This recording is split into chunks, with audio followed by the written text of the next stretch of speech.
Buenos días, buenas tardes, buenas noches. Les saluda su hermano Orlando Horacio Machado, Costa Rica, América Central. Hoy vamos a estar escudriñando la Sagrada Escritura en el primer libro, libro del Génesis, libro del principio, capítulo 47, verso 3, el capítulo el número grande, el versículo el número pequeño. Esas numeraciones, los títulos, los subtítulos no forman parte del canon original, pero son muy útiles para la enseñanza y el aprendizaje de la Sagrada Escritura. Con mucho gusto leo para ustedes.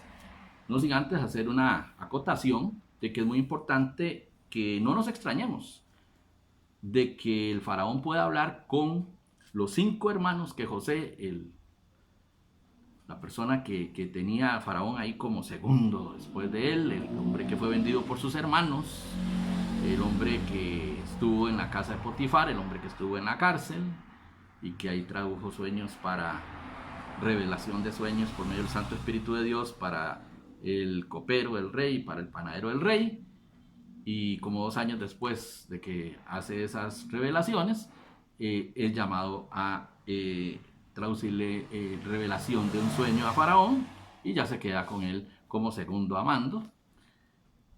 Ninguno más grande que él, aparte de Faraón, ¿verdad? Dentro del territorio del imperio egipcio, que era la civilización más avanzada de aquella época. Entonces leo para ustedes, capítulo 47, verso 3, dice: Faraón dijo a sus hermanos: ¿cuál es vuestro oficio? A 5 de los hermanos que José introdujo a la presencia de Faraón. Y ellos respondieron a Faraón: pastores de ovejas son tus siervos, así nosotros como nuestros padres. Entonces vemos que Faraón es egipcio, José y su familia son hebreos, y Faraón, sin que la Biblia nos revele que haya ningún traductor, habla con ellos perfectamente. Entonces, de rescatar la cultura de Faraón, ¿verdad? Un tipo bilingüe. Dice aquí también en los versos, siempre capítulo 47, versos del 8, 9 y 10, que ya es Jacob, al que nuestro Dios Todopoderoso llamó Israel, padre de las 12 tribus, habla con el faraón también. El faraón sin ningún problema de fluidez en cuanto a idiomas. Y leo para ustedes verso 7 del capítulo 47. Dice: también José introdujo a Jacob su padre y lo presentó delante de Faraón, y Jacob bendijo a Faraón. Hagamos un momento ahí. El hombre poderoso ahí es Faraón. Es el que está a la cabeza del imperio más importante de ese momento histórico. Y Jacob, que es un hombre que más bien está viniendo por un plan de Dios, de que el pueblo de santo y bendito de Dios se agarre cultura ahí y agarre una serie de experiencias que tienen que vivir para luego ser trasladados a la tierra prometida, siempre en la gloria del Altísimo. Este hombre, Jacob, es el que bendice al hombre fuerte, al hombre a los ojos del mundo poderoso. No es Ramsés, el faraón, el que bendice a Jacob, es Jacob el que bendice al faraón. Y entonces dice, como les estaba leyendo, también José introdujo a Jacob su padre y lo presentó delante de Faraón, y Jacob bendijo al faraón. Verso 8, dijo Faraón a Jacob: ¿cuántos son los días de los años de tu vida? Escuchemos la respuesta que le da Jacob a Faraón ante esta pregunta. Un hombre que le había arrebatado a su hermano la primogenitura a cambio de un plato de lentejas con un poquito de pan. Después, a punta de mentiras, le robó también la bendición de su padre. Y así él, a contra todo pronóstico, alcanzó la bendición, ¿verdad? Y vea la respuesta que le da cuando el faraón le dice: ¿cuántos años tiene? Verso 9, y Jacob respondió a Faraón: los días de los años de mi peregrinación son 130 años. Por más que usted me diga que eran meses de 20 días, aunque sean meses de 20 días, 130 años son muchos años. Sigo leyendo para usted.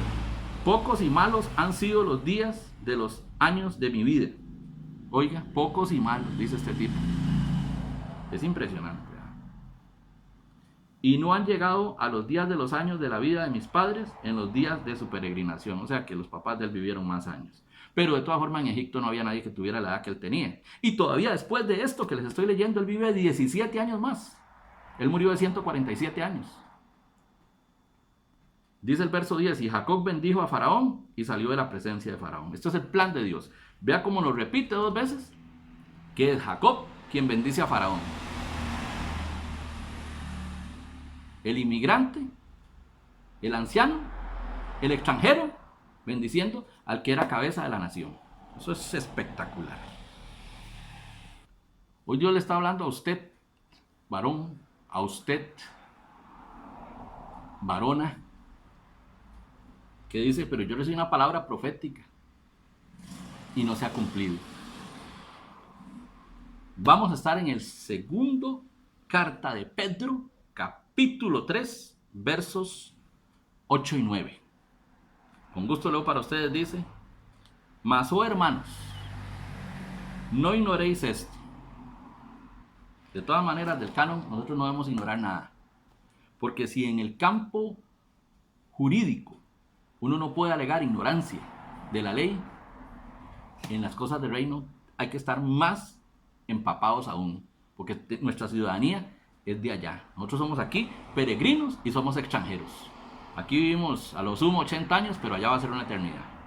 Sigo leyendo para usted. Mas, oh amados, no ignoréis esto, que para con el Señor un día es como 1000 años y 1000 años como un día. Esto es algo extraordinario. No solo basándonos en que tal vez las cosas puedan llevar tiempo, pero sí en que lo que nosotros tardaríamos 1000 años en hacerlo, el Señor lo puede hacer para nosotros en un día. Cuestión de fe. Verso 9. Y el Señor no retarda su promesa, según algunos la tienen por tardanza. Aquí Dios le está hablando a muchos y a muchas, sino que es paciente para con nosotros, no queriendo que ninguno perezca, sino que todos procedan al arrepentimiento. O sea, el Señor no quiere que ningún alma se pierda. Pero usted pare ya de hablar con esa boca de decir que ha tardado mucho en venir la promesa, que ha tardado mucho en venir el viaje, que ha tardado mucho en venir la bendición, que ha tardado mucho en regresar al hijo, que ha tardado mucho en regresar al marido, que ha tardado mucho en regresar a la esposa, que ha tardado mucho en la sanidad, que ha tardado mucho. No, Señor. Aquí lo dice claramente, el Señor no retarda su promesa. Pero usted, ¿cuánta fe le ha puesto? Y ya para ir finalizando, vamos a ir al Antiguo Testamento, libro del profeta Habacuc, capítulo número 3, el versículo número... Habacuc, capítulo número 2, el versículo número 3. Me corrijo. Leo para ustedes con mucho gusto, dice, aunque la visión tardara aún por un tiempo, más se apresura hacia el fin y no mentirá. Aunque tardare, espéralo, porque sin duda vendrá. No tardará. ¿Ok? Entonces, la visión viene. La palabra profética tiene cumplimiento. El brazo del Señor no se ha cortado, ni su oído se ha ensordecido. Lo que salió de la boca de él, del trono de Dios, indefectiblemente tendrá cumplimiento.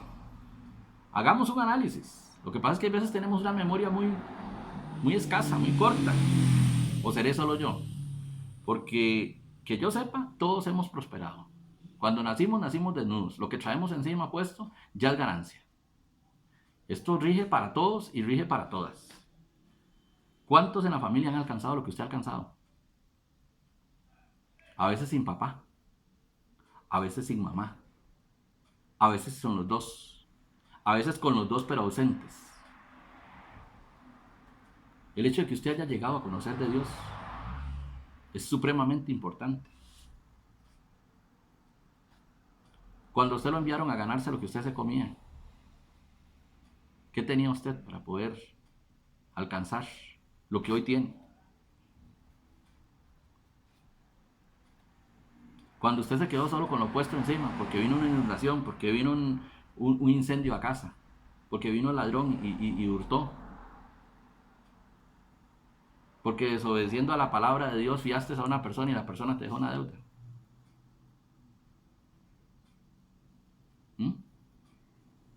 Cuando en desobediencia quedaste embarazada,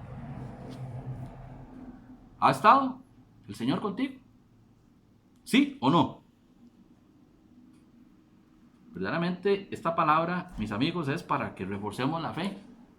para que creamos que indefectiblemente el Eterno tiene grandes cosas para usted, tiene grandes cosas para mí. Y si usted desea caminar en el orden del Altísimo, como Él así lo establece, ahí donde usted se encuentra, incline su cabeza y diga: Padre, yo reconozco que tu Hijo vino, estuvo aquí entre nosotros. Reconozco que solo en Él hay salvación. No hay ningún otro nombre dado a los hombres en el cual haya salvación y vida eterna.